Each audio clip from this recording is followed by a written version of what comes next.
बच्चों, आप कैसे हैं? आप मस्त होंगे और अपनी पढ़ाई में एकदम व्यस्त होंगे। इसलिए अब आप इसी पर कक्षा 12 का वीडियो, बहुत ही इंपॉर्टेंट वीडियो जो हम आपको बनाने जा रहे हैं, उसका नाम है अवतल गोली कोष द्वारा अपवर्तन। बोर्ड में बहुत ही इंपॉर्टेंट है बेटा, ये जरूर आता है। देखते हैं कैसे कैसे क्या इसको करते हैं, और तीनों पार्ट है, किसी भी ढंग से क्वेश्चन को पूछा जा सकता है। तो जब देखते हैं, अब इसमें इसका सबसे पहले आपको जानना पड़ता है रे डायग्राम कि रे डायग्राम बनेगा कैसे। मैं इसका बेटा रे डायग्राम ही होता है, तो आप देख सकते हैं रे डायग्राम बनाते कैसे हम। देखिए, ये है आपको अवतल गोली कोष,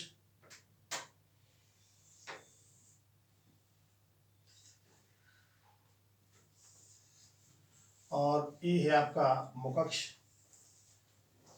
इसको पी कहते हैं, इसको एस मान लो, पी पी एस एस कुछ मान सकते हैं।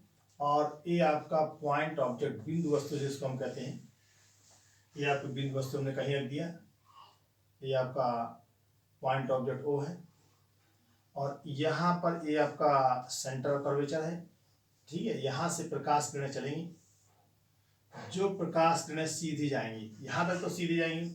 इसके बाद देखो बच्चों, ये आपको इसको मिलाएगी सेंटर को। जब हम सेंटर को मिलाएंगे तो आप देखेंगे कि ये आपका क्या होगा, देखते हैं।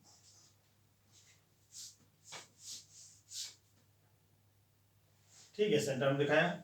ये वाला जो होगा आपकी, जो हम डॉट मिलाए, इसको हम अभिलंब कहेंगे, क्योंकि ये आपको सेंटर से कोई भी रेखाखंड मिलाया जाता है वो हमेशा त्रिज्या कहलाती है, और त्रिज्या हमेशा क्या होता है, वक्र पर परिधि पर क्या होती है, हमेशा लंबवत होती है। चलो, प्रकाश किरण यहाँ से रखी, ये प्रकाश एक तो सीधी जाएगी, इसका डेविएशन नहीं, विचलन नहीं होगा, क्योंकि ये लंबवत गिर रही है। कैसे गिर रही है? यहाँ पर लंबवत। जो प्रकाश किरणें तल के लंबवत गिरती हैं उनका विचलन नहीं होता। चलिए, अब एक प्रकाश किरण ऊपर को ले लीजिए, तो देखिए ये जैसे प्रकाश किरण विरल से कहाँ जाएगी, ये आपका क्या रेयर मीडियम है, ये आपका कौन सा मीडियम है? Dense medium. और कंसेप्ट क्या है कि आपको N1 से बड़ा है N2, इट मीन्स आपका N2 सघन माध्यम होगा और N1 आपका क्या होगा बेटा? विरल माध्यम होगा। ठीक है, प्रकाश किरण विरल से सघन जाएगी, अभिलंब की ओर थोड़ा सा झुकेगी। देखो जरा, थोड़ा झुकी कि नहीं, खुद देख सकते हैं आप, ये प्रकाश किरण थोड़ा सा झुकेगी। अब जब प्रकाश में झुक गई तो देखिए इसका इमेज जो बनेगा, यहां कहीं इसका इमेज बनेगा, ये आपका इमेज बन जाएगा, ये आपका इमेज आई है। ठीक है, अब वस्तु के साथ जो कोण होता है उसको हम अल्फा मानते हैं, प्रतिबिंब के साथ जो एंगल होता है उसको क्या मानते हैं? बीटा मानते हैं, और इसके साथ गामा। ठीक है, इसका कुछ कॉन्सेप्ट है, क्यों ऐसा मानते हैं उसका बताएंगे अभी, इससे डेविएशन इजी हो जाता है। चलिए, अब यहां से देखिए बेटा, ये हमने अभिलंब ड्रॉ किया। क्या ड्रॉ किया? अभिलंब। इसको हम कहते हैं प्लस एच, क्योंकि ऊपर साइड में से प्लस एच मान लिया। इस पॉइंट को मान लिया एम और एन, एन फॉर ये आपका अभिलंब, एम एन क्या अभिलंब है। ठीक है, अब और आपने पढ़ा था आपतित किरण और अभिलंब के बीच जो भी कोण बनेगा उसको कहते हैं आई, और अब अपवर्तित किरण और अभिलंब के बीच जो कोण बनेगा उसको कहते हैं बेटा आर। ये आपका आर हो गया। जितना कोण आर होगा वही कोण बेटा आपका ए भी होगा, इसको हम आर कहेंगे। क्यों आर कहेंगे? क्योंकि शीर्षाभिमुख कोण आपके एकदम बराबर होते हैं। ठीक है, ये आपके शीर्षाभिमुख कोण कौन है? देखिए, यदि कहीं ऐसा फिगर बना ऐसे, तो जितना कोण ये होगा उतना ही कोण आपका ये होगा। यदि ये आई है तो ये आपका आई कहलाएगा, यदि ये आर है तो इसको हम क्या कहेंगे? आर ही कहेंगे। ठीक है बच्चों, अच्छा, अब देखो वस्तु की दूरी को, इसको तो वक्रता देखो आर है, इसको आर कहेंगे। आई को क्या कहते हैं? इमेज है, इसको वी मानते हैं, डिस्टेंस। ये नोटेशन फिक्स है। वस्तु की दूरी को क्या मानते हैं? यू मानते हैं। ठीक, अच्छा, बस इसके बाद देखिए भाषा में क्या लिखाता है, जो बेटा फिगर में दिखता है हमें वही भाषा लिखने पड़ती है। जो आपने बनाया, माना एस पी एस डैश कोई अवतल गोली कोष जिसकी वक्रता त्रिज्या कैपिटल आर है तथा अपवर्तनांक N2 है, जो N1 अपवर्तनांक के माध्यम में रखा हुआ, किस में रखा हुआ है? N1 अपवर्तनांक के माध्यम में रखा हुआ। ठीक, अब प्रकाश की कोई बिंदु वस्तु कहाँ रखी है? मुख्य अक्ष पर बिंदु O पर रखी हुई है, जहां से चलने वाली प्रकाश की किरणें जो ध्रुव P से होके जाएंगी उनका विचलन नहीं होगा, तथा जो क्या होगी किसी पार्ट से मिलेगी वह प्रकाश किरणें विरल माध्यम से सघन माध्यम में जाने पर अभिलंब की ओर झुक जाएंगे। यदि आपतन कोण बच्चों आई है, अपवर्तन कोण क्या है आर है, तो आपने देखा था स्नेल के नियम से पहले माध्यम में क्या आपको देखो पहले माध्यम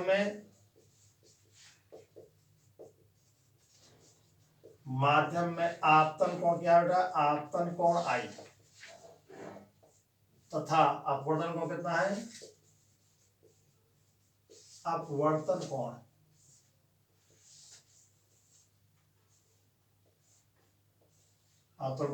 अपवर्तन कोण कितना है इसको मानते हैं।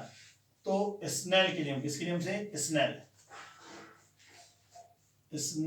के नियम से क्या था स्नेल का नियम, तो देखो उसने बताया था 1n2 दूसरे माध्यम का पहले माध्यम के सापेक्ष अपवर्तन। पहले माध्यम में आपतन कोण की ज्या दूसरे माध्यम में अपवर्तन कोण की ज्या का अनुपात हमेशा नियत होता है और इसी को हम लिख सकते हैं कितना n2/n1 क्या लिखेंगे n2/n1। कहता I तथा R क्या हो बहुत छोटे हो I तथा R बहुत छोटे कोण I तथा कोण R बहुत छोटे हो तो उन्हें नापते हैं किसमें, तो उन्हें रेडियन में नापते हैं, रेडियन में नापते हैं। कितना आई उठा यहाँ से, तो साइन आई को लिखा जाता है साइन आई को आई लिखते हैं तथा साइन आर को साइन आर को बच्चों आर कहते हैं। अतः समीकरण किससे समीकरण 1 से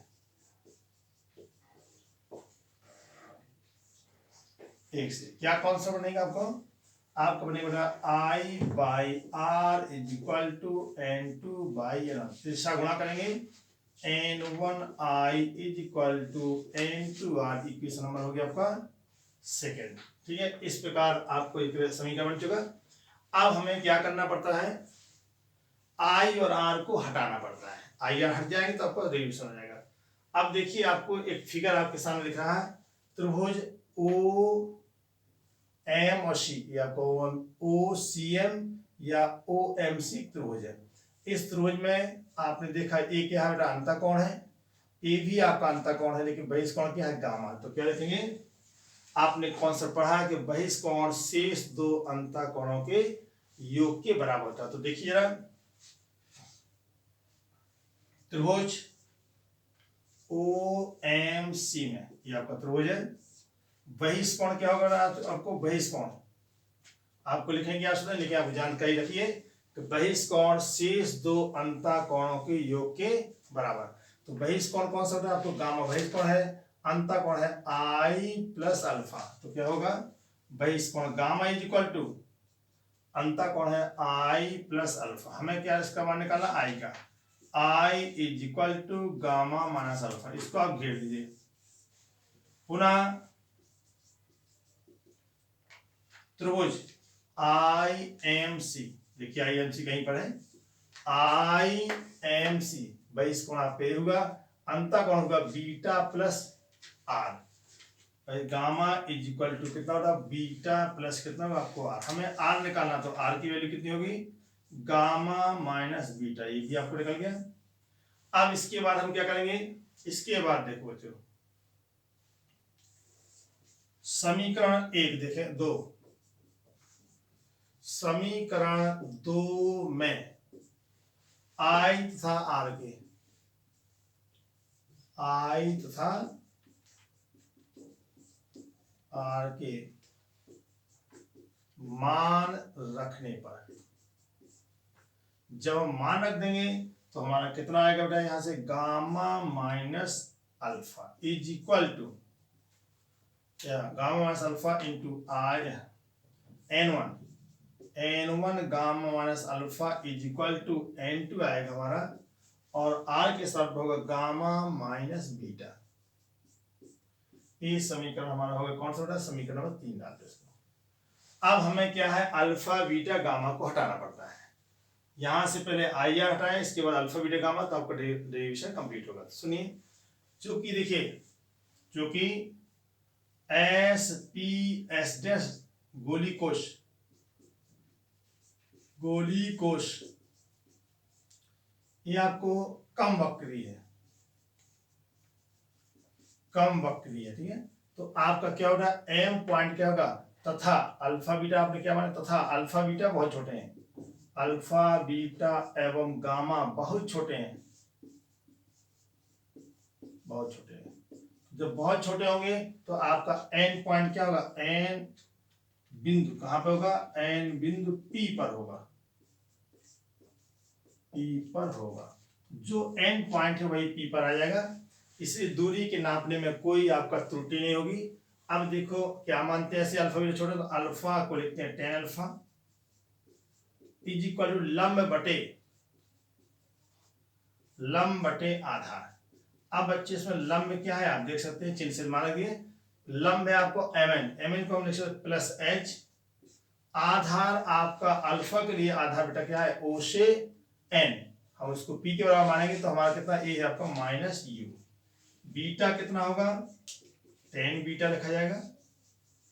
लंब कितना बीटा के लिए, ये है आपको प्लस एच, और आधार कितना है, आधार है बीटा के लिए कितना बेटा माइनस वी।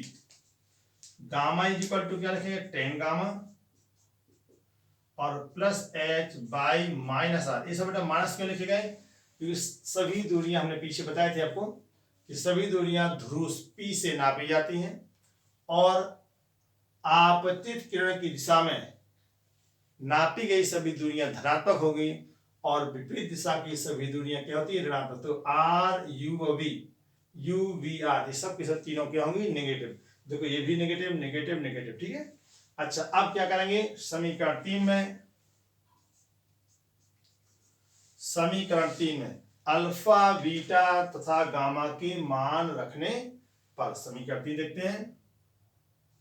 समीकरण 3 में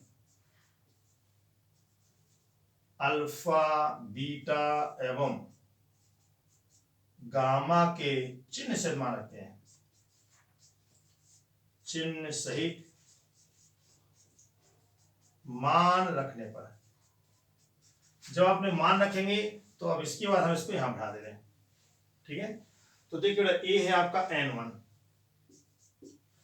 गामा के स्थान पर रखना आपको h बाई माइनस आर, ठीक है। तो आएगा plus h by minus R, ठीक है। चलो अल्फा के स्थान पर क्या रखना है, अल्फा आपका ये लिखा है h बाई माइनस यू, तो ये होगा h by minus you, n2 लिखा जाएगा।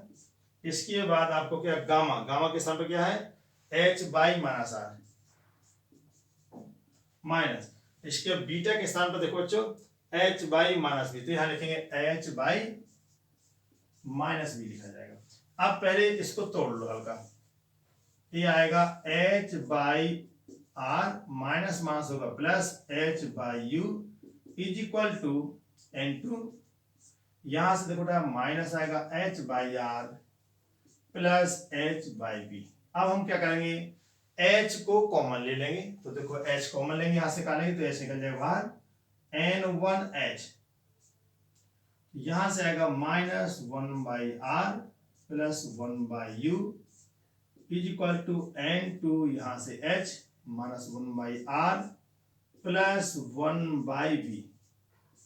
अब देखो बच्चों h से h ये कैंसिल हो रहा है, इसको हम कैंसिल कर देंगे। अब इसके बाद क्या करते हैं, n1 का गुणा कर दीजिए, तो आएगा माइनस n1 बाई आर और माइनस प्लस ये आएगा n1 by U is equal to minus n2 by R और यहां होगा प्लस n2 बाई बी।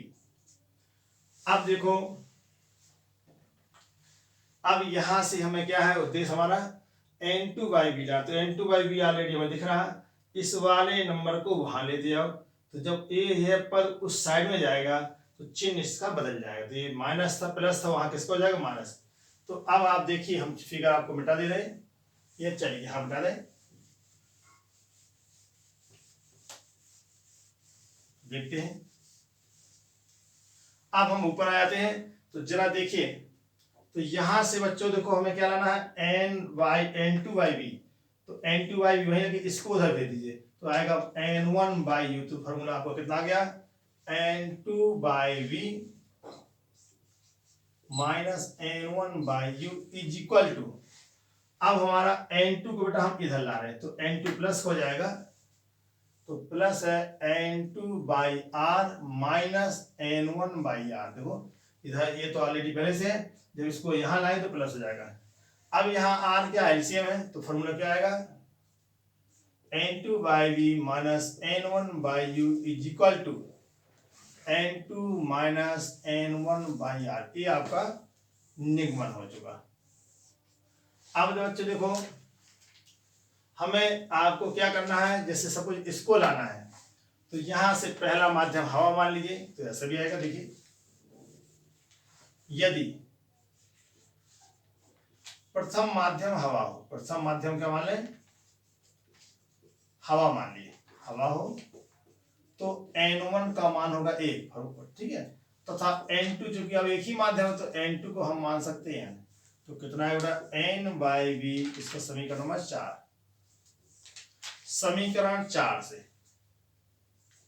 समीकरण 4 से क्या बनेगा हमारा, 4 से क्या बनेगा बेटा, N/V minus 1/U is equal to N minus 1/R। ये आपका फॉर्मूला बन गया। सेकेंड यदि ये पूछा जाएगा तो आप इससे हल करेंगे। सपोज का 1N2 के फॉर्म में पूछा जाएगा तो उसको भी हम हल कर सकते हैं। देखिए यदि 1N2 के फॉर्म में, तो हम इसको क्या समीकरण 4 में डिवाइड कर देंगे। समीकरण जो आपका 4 है, 4 में N1 से भाग देने पर, इससे भाग दीजिए। जब आप भाग दे देंगे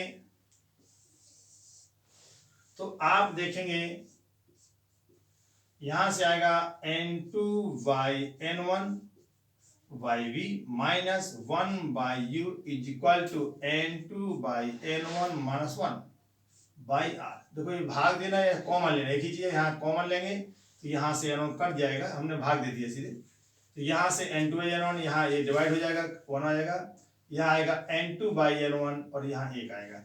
इसको लिखा था बेटा 1N2/V minus 1/U is equal to 1N2 minus 1/R। ये आपके तीनों निगमन एक ही हैं, आप तीनों निगमन देख सकते हैं, और बोर्ड के लिए आपको बहुत ही इंपॉर्टेंट है, ठीक है।